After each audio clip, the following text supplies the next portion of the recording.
नमस्कार साथियों। आज हम शुरू करने वाले हैं कक्षा 6 का अध्याय 5।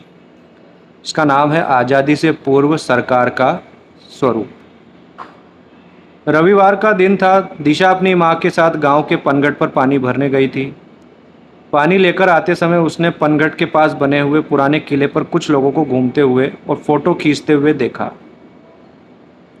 यह देखकर उसने माँ से प्रश्न किया, ये लोग कौन हैं और यहाँ क्या कर रहे हैं? माँ ने बताया, ये पर्यटक हैं और इस पुराने किले को देखने आए हैं। दिशा ने वापस प्रश्न किया, इस किले में ऐसा क्या है जो ये देखने आए हैं? माँ ने बताया, ये किला बहुत पहले इस गांव के जागीरदार ने बनवाया था। वे इसमें रहते थे और इसकी प्राचीनता के कारण पर्यटक इसे देखने आते थे। अब दिशा ने एक और प्रश्न कर लिया, ये जागीरदार कौन होते थे और अब वे कहाँ रहते हैं? माँ ने मुस्कुराकर कहा कि पहले जागीरदार ही गांव के प्रशासक होते थे। तो जो राजा होता था वो अपनी ज़मीन कुछ लोगों को देकर और उनसे गांव का प्रशासन देखने के लिए कहता था, जिसमें कुछ प्रशासनिक कुछ सैनिक कार्य हो जाते थे और इसके बदले में उन्हें जो ज़मीन दी जाती थी वो जागीर कहलाती थी और जागीर प्राप्त करने वाला ही जागीरदार कहलाता था, जिनका संबंध गांव से होता था। तो जागीरदार ही गांव के प्रशासक होते थे और इनके पास ही गांव की देखरेख की जिम्मेदारी होती थी। दिशा माँ से कुछ और प्रश्न पूछती उससे पहले ही घर आ गया और उसके प्रश्नों का सिलसिला टूट गया। दिशा के मन में जागीरदार को लेकर कई प्रश्न घूम रहे थे। दूसरे दिन दिशा ने स्कूल में अपने अध्यापक से कक्षा में आते ही प्रश्न पूछ लिया, गुरुजी, जागीरदार कौन होते थे?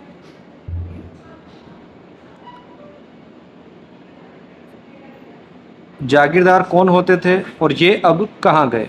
अध्यापक जी ने कहा, चलो आज आपको जागीरदार और जागीरदारी व्यवस्था के बारे में जानकारी देता हूँ। आज़ादी से पहले हमारा राजस्थान वर्तमान स्वरूप में नहीं था। जैसा कि आप जानते हैं कि जब राजस्थान का एकीकरण कब हुआ था? 1 नवंबर 1956। उससे पहले हमारे यहाँ 19 रियासतें, 3 ठिकाने में लावा, निवराना, कुशलगढ़ और एक केंद्र शासित प्रदेश था जिसे हम अजमेर मेरवाड़ा कहते थे। तो आज़ादी से पहले हमारा राजस्थान वर्तमान स्वरूप में नहीं था। यह मुख्यतः विभिन्न रियासतों में विभाजित था। ये रियासतें स्वतंत्र राज्य की तरह ही शासन संचालित करती थी। रियासतों के शासक अपने मंत्रियों एवं जागीरदारों की सहायता से शासन का संचालन करते थे। तो रियासतों के शासक अपने मंत्रियों और जागीरदारों की सहायता से शासन का संचालन करते थे।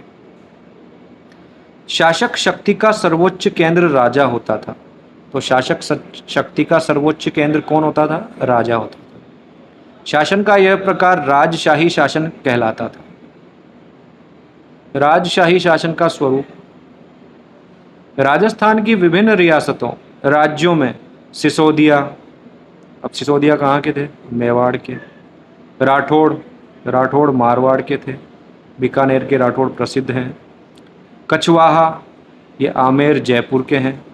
हमारी वर्तमान जो उप मुख्यमंत्री है दिया कुमारी, वो भी कछवाहा परिवार से ही संबंध रखती है। चौहान अजमेर और सांभर क्षेत्र के थे। चौहानों में आपने एक प्रसिद्ध राजा का नाम सुना होगा जिसे पृथ्वीराज चौहान तृतीय या राय पिथौरा कहते हैं। एक विग्रहराज चतुर्थ हुआ है और एक आना जी जिन्होंने आना सागर बनवाई झील। तो इस तरह से चौहान सांभर और अजमेर साइड फेमस थे। ये अलग अलग राज्य थे किंतु शासन व्यवस्था लगभग समान थी। विभिन्न रियासतों में शासन संचालन के लिए केंद्रीय व्यवस्था के पदाधिकारी राजा, मंत्री, बख्शी, खजांची, परगना अधिकारी ये थे। अब राजा कौन था? तो राजा राज्य की संपूर्ण शक्ति का सर्वोच्च केंद्र होता था।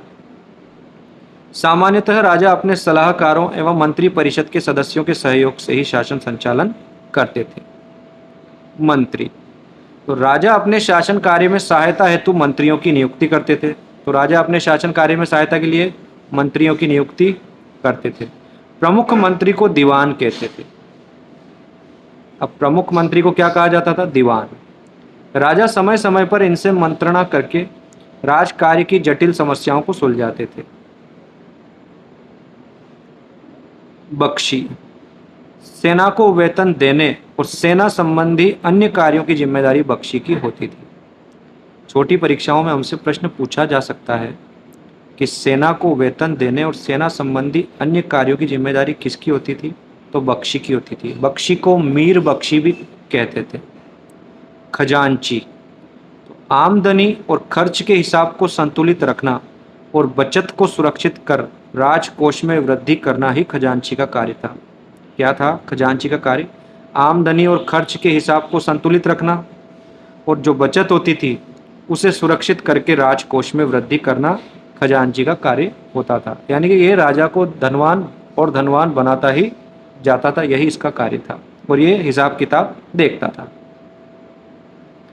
परगना अधिकारी, राज्य परगनों में विभाजित था। तो राज्य किस में विभाजित था? परगनों में। जैसे कि आज देखें तो हमारा जो देश है वो 28 राज्यों और 8 केंद्र शासित प्रदेशों में बटा हुआ है और जो राज्य हैं वो जिलों में बटे हुए हैं। जैसे हमारा राज्य राजस्थान 41 जिलों में बटा हुआ है और 7 संभागों में बटा हुआ है। उसी प्रकार पहले के समय राज्य जो थे वो परगनों में विभाजित थे। परगने में शांति व्यवस्था बनाए रखने की जिम्मेदारी परगना अधिकारी की होती थी। ग्राम राज्य की सबसे छोटी इकाई थी। तो राज्य की सबसे छोटी इकाई क्या थी? ग्राम। ग्राम का प्रशासन ग्राम पंचायतें करती थी। जागीरदारी व्यवस्था, एक व्यवस्थित राज्य के लिए प्रशासनिक व्यवस्था अनिवार्य तत्व है। राजस्थान के मध्यकाल का संपूर्ण शासन तंत्र राजा और जागीरदारी व्यवस्था पर आधारित था। राजस्थान की जागीरदारी व्यवस्था रक्त संबंध एवं कुलीय भावना पर आधारित प्रशासनिक और सैनिक व्यवस्था थी। तो राजस्थान की जो जागीरदारी व्यवस्था है वो रक्त संबंध एवं कुलीय व्यवस्था और पर आधारित प्रशासनिक और सैनिक व्यवस्था थी। यानी कि जागीरदारी जो व्यवस्था थी वो प्रशासनिक और सैनिक दोनों व्यवस्थाओं से संबंध रखती थी। राजस्थान में जागीरदारी व्यवस्था का मूल तत्व था कि राजा की मृत्यु के बाद बड़ा पुत्र ही राजा बनता था। अब राजा की मृत्यु के बाद बड़ा पुत्र ही राजा बनेगा, ऐसा नियम था पहले। राजा अपने छोटे भाइयों को जीवन यापन के लिए भूमि आवंटित करता था। भाई बंधु को दी गई इस भूमि का स्वामी जागीरदार कहलाता था। अभी हमने पढ़ा जागीरदार कौन था, है ना? जागीरदार का कार्य उस जागीर की सुरक्षा एवं उसका शासन संचालन था। बाद के समय में योग्यता के आधार पर भी जागीरें प्रदान की जाने लगी। कक्षा में बच्चे रुचि से सुन रहे थे, तभी शिखर ने शिक्षक से पूछा कि यह व्यवस्था कब प्रारंभ हुई और इसके बारे में भी बताइए। तब अध्यापक जी ने कहा, मैं आपको इसके प्रारंभ और इसके स्वरूप के बारे में बताता हूँ। जागीरदारी व्यवस्था का प्रारंभ। तो जागीरदारी व्यवस्था का प्रारंभ कब हुआ, इस संबंध में अब तक कोई निश्चित मत नहीं बन पाया है, लेकिन राजस्थान में इसका विकसित और स्पष्ट स्वरूप राजपूतों के शासनकाल से प्रारंभ हो गया था। राजस्थान भूभाग पर राजपूतों की विभिन्न शाखाओं ने अपने राज्य स्थापित किए, जो उनकी रियासतें कहलाई। रियासतों की सुरक्षा एवं शासन व्यवस्था के संचालन हेतु शासकों ने जागीर व्यवस्था प्रारंभ की। अब जागीरदारी व्यवस्था का स्वरूप, ये हमसे परीक्षाओं में वो सही या गलत कौन सा है, इनमें से कौन सा सही है, इनमें से कौन सा गलत है, इस तरह का प्रश्न बनाकर परीक्षा में प्रश्न हमसे पूछ सकता है एग्जामिनर। तो जागीरदारी व्यवस्था का स्वरूप कैसा था? तो राजस्थान में यह रक्त संबंध पर आधारित सगोत्रीय कुलीय व्यवस्था थी। कैसी व्यवस्था थी? सगोत्रीय कुलीय व्यवस्था। राजा महत्वपूर्ण प्रशासनिक पदों पर जागीरदारों को नियुक्त करता था। तो महत्वपूर्ण पद जो होते थे उस पर राजा जागीरदारों को नियुक्त करता था। राजा और जागीरदार के संबंध स्वामी और सेवक के नहीं होते थे, बल्कि भाईचारे एवं सौहार्द पर आधारित होते थे। मध्यकालीन जागीरदारी व्यवस्था के स्वरूप में परिवर्तन। मुगल काल में मुगलों से संधि के कारण शासकों की जागीरदारों पर निर्भरता कम हो गई। तो मुगल काल में मुगलों से संधि कर ली राजा महाराजाओं ने, तो उससे क्या हुआ? जागीरदारों पर निर्भरता कम हो गई। शासक मुगल मनसबदार बन गए और उन्हें मुगलों का संरक्षण प्राप्त हो गया। इससे शासक और जागीरदारों के साथ स्वामी जैसा व्यवहार करने लगे। प्रारंभ में जागीरदार युद्ध एवं शांति के समय राजा को अपनी सेवाएं देते थे, लेकिन मध्यकाल में सेवाओं के साथ कर व्यवस्था निर्धारित कर दी गई, जिसका उल्लेख जागीर पट्टे में किया जाता था। अब प्रारंभ में जागीरदार युद्ध और शांति के समय राजा को अपनी सेवाएं देते थे, यानी कि जब युद्ध होता था तो जागीरदार अपनी सेनाएं लेकर राजा के साथ युद्ध करने जाता था। मध्यकाल में सेवाओं के साथ कर व्यवस्था निर्धारित कर दी गई, जिसका उल्लेख जागीर पट्टे में किया जाता था। तो मध्यकाल में सेवाओं के साथ जो कर व्यवस्था निर्धारित की गई उसका उल्लेख किस में किया जाता था? जागीर पट्टे में किया जाता था। मुगल शासन प्रणाली की कुछ व्यवस्थाओं का प्रभाव राजस्थान पर भी पड़ा। रियासतों ने अपने प्रशासन को परगनों और ग्रामों में विभाजित किया था। तो रियासतों ने अपने प्रशासन को किस में बांटा? परगनों और ग्रामों में विभाजित किया। अध्यापक ने साथ ही साथ अंग्रेजों के समय की शासन व्यवस्था को भी समझाया। अंग्रेजों का शासन। अंग्रेजी राज्य की स्थापना के साथ ही भारत प्रशासनिक दृष्टि से दो भागों में विभाजित हो गया था। तो अंग्रेजी राज्य की स्थापना के साथ भारत प्रशासनिक दृष्टि से कितने भागों में बंट गया? दो भागों में। कौन कौन से दो भाग? पहला था ब्रिटिश भारत और दूसरा था रियासती भारत, यानी कि एक भाग जिस पर अंग्रेजों का नियंत्रण होता था और दूसरा रियासती भारत जिसमें कि राजा खुद शासन करते थे। ब्रिटिश भारत का मतलब ये था कि वो राजा जिन्होंने अंग्रेजों की अधीनता स्वीकार कर ली थी या संधि कर ली थी। इसके लिए 1818 की संधि फेमस है, जो लगभग सभी राजाओं के साथ की गई थी।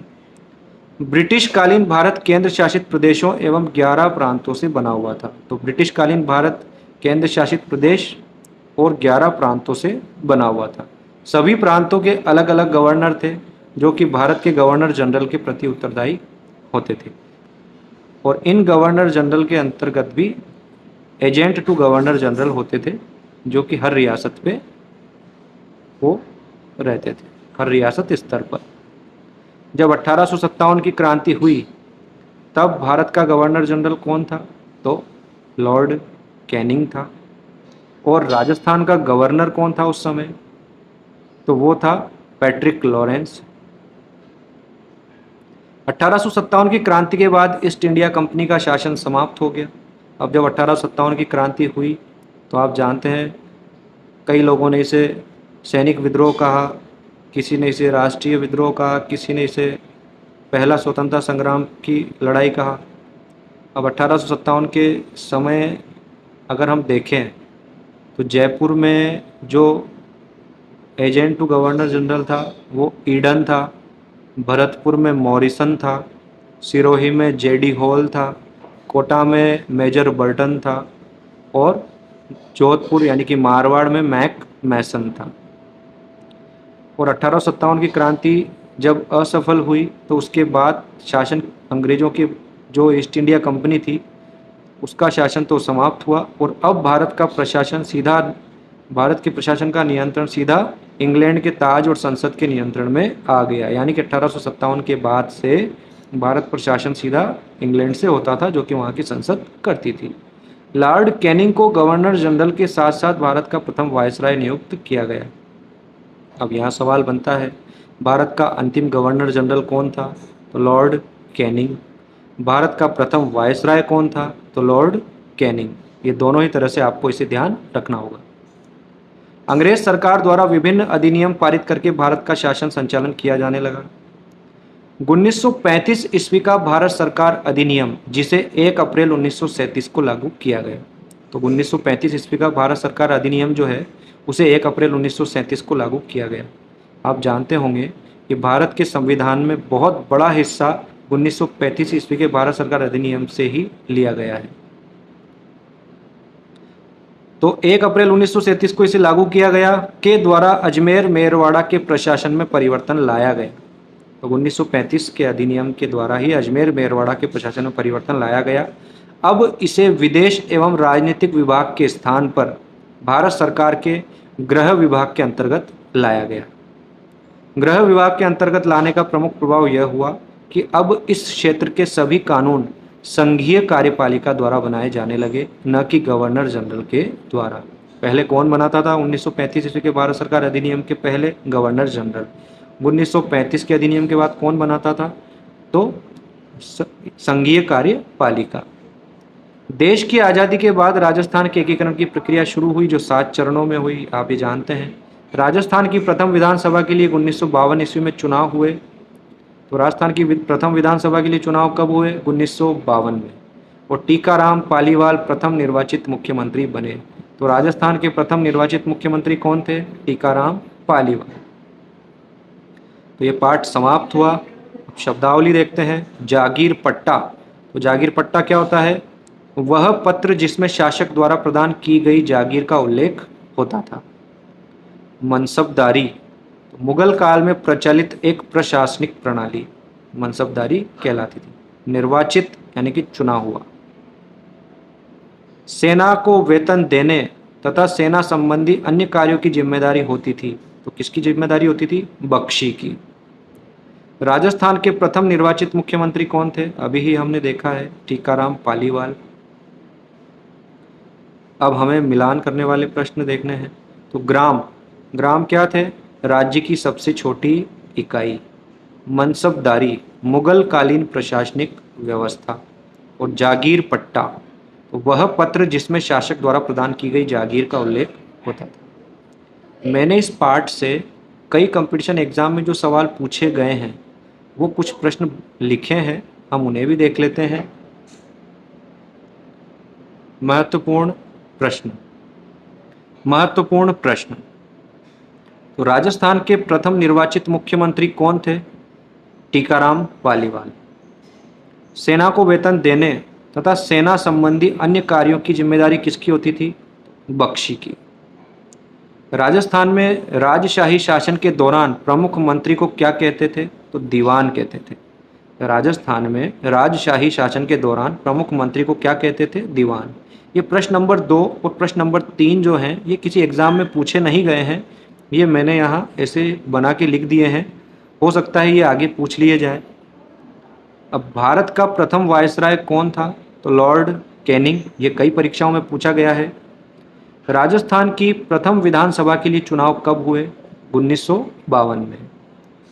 भारत शासन अधिनियम 1935 कब लागू किया गया? तो 1 अप्रैल 1937 को।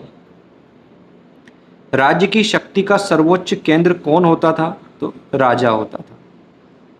जागीरदारी व्यवस्था के स्वरूप के संदर्भ में कौन से कथन सही हैं?